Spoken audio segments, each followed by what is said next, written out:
안녕하세요. 오늘은 원자를 본 남자, 존 돌턴에 대한 이야기입니다. 그의 혁명적인 아이디어 하나가 어떻게 근대 화학의 문을 활짝 열었는지, 바로 그 원자론에 대해 한번 깊이 파고 들어가 보죠. 자, 한번 생각해 보세요. 우리가 원자를 눈으로 볼 수 있게 된 건 그리 오래되지 않았거든요. 그런데 그보다 훨씬 전부터 사람들은 원자가 존재한다는 걸 어떻게 알았을까요? 대체 그게 어떻게 가능했을까요? 바로 이 질문이 오늘 우리가 풀어갈 이야기의 가장 중요한 실마리입니다. 돌턴이 나타나기 전의 화학이라는 학문은요, 뭐랄까, 좀 뒤죽박죽이었습니다. 마치 온갖 신기한 재료는 다 있는데 정작 레시피는 없는 요리 같았다고 할까요? 연금술의 영향도 아직 남아 있었고요. 수많은 실험 결과들이 막 쏟아져 나오긴 했는데 이걸 하나로 묶어주는 명쾌한 설명이 전혀 없었던 거죠. 네, 말 그대로 혼돈 속의 화학이었던 셈이죠. 오늘 우리 이야기에서 일종의 풀어야 할 문제에 해당하는 부분입니다. 구체적으로 어떤 상황이었는지 한번 들여다볼게요. 사실 원자라는 아이디어 자체는 꽤 오래됐어요. 고대 그리스의 데모크리토스가 더는 쪼갤 수 없는 입자, 즉 아토모스를 상상했으니까요. 그리고 시간이 한참 흘러서 18세기의 라부아지에가 질량은 변하지 않는다. 또 프로스트가 화합물은 늘 일정한 비율로 만들어진다는 중요한 법칙들을 발견합니다. 이것들 전부 엄청난 발견이었죠. 근데 문제는 이게 다 따로따로 놀고 있었다는 거예요. 왜 질량이 보존되는지, 왜 비율이 일정한지 그 근본적인 왜에 대한 답이 없었던 겁니다. 그냥 흩어진 퍼즐 조각 같았어요. 자, 바로 이 뒤죽박죽인 상황을 정리하기 위해 나타난 사람이 바로 오늘의 주인공, 존 돌턴입니다. 대체 그에게는 어떤 특별한 점이 있었길래 이 거대한 퍼즐을 맞출 수 있었을까요? 한번 들여다보죠. 돌턴은 1766년 영국의 조용한 시골 마을에서 태어났는데요.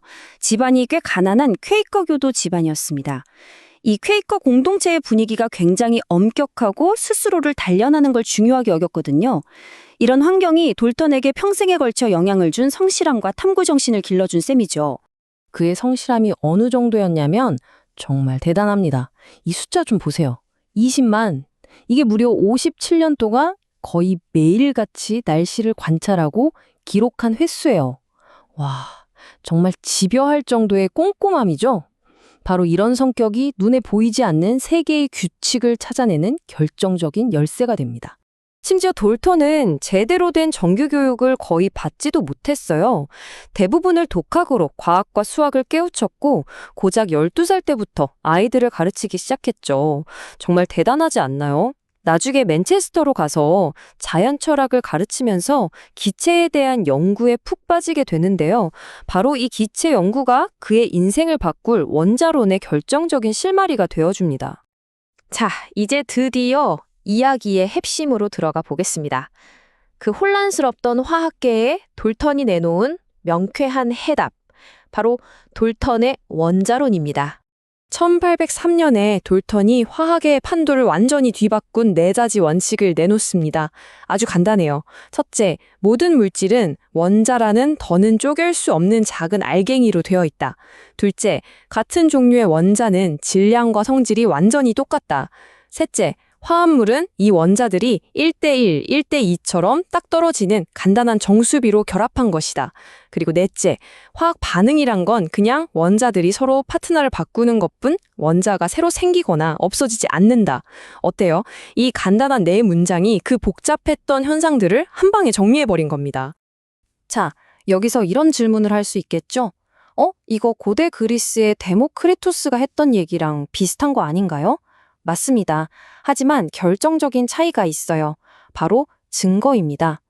데모크리토스의 주장이 아마 그럴 것이다 라는 철학적인 추측에 가까웠다면 돌턴은 실험 데이터라는 구체적인 숫자를 가지고 자기 주장을 증명해냈어요. 그냥 생각을 과학 이론으로 끌어올린 거죠. 그럼 돌턴은 자기 이론이 그냥 그럴듯한 상상이 아니라 진짜 현실이라는 걸 어떻게 보여줬을까요? 그 비밀은 바로 숫자 속에 숨어 있었습니다. 데이터를 통해 증명한 거죠. 이 부분이 정말 기가 막힙니다. 돌턴의 원자론을 적용하니까 그전까지는 따로 놀던 두 가지 핵심 법칙이 너무나도 깔끔하게 설명이 되는 거예요. 질량 보존의 법칙? 당연하죠. 원자들이 그냥 자리를 바꿀 뿐이니까요. 일정 성분비의 법칙? 이것도 당연하죠. 원자들이 늘 정해진 개수대로만 딱딱 붙으니까요. 흩어져 있던 퍼즐 조각들이 착 하고 하나의 그림으로 맞춰지는 순간이었습니다. 근데 여기서 끝이 아니에요. 도일턴의 이론은 심지어 기존에 없던 새로운 법칙까지 예측해냅니다. 바로 배수 비례의 법칙이라는 건데요. 이름은 좀 어려워 보이지만 레고 블럭 생각하면 아주 쉬워요. 빨간 블럭 하나에 파란 블럭을 하나 붙일 수도 있고 두 개를 붙일 수도 있잖아요. 하지만 파란 블럭 1.5개를 붙일 수는 없죠. 원자도 똑같아요. 항상 통째로 한 개, 두 개 이렇게 결합하니까 무게를 재보면 그 비율이 딱딱 떨어지는 정수비가 될 수밖에 없다는 겁니다. 바로 이 슬라이드가 결정적인 아하의 순간입니다.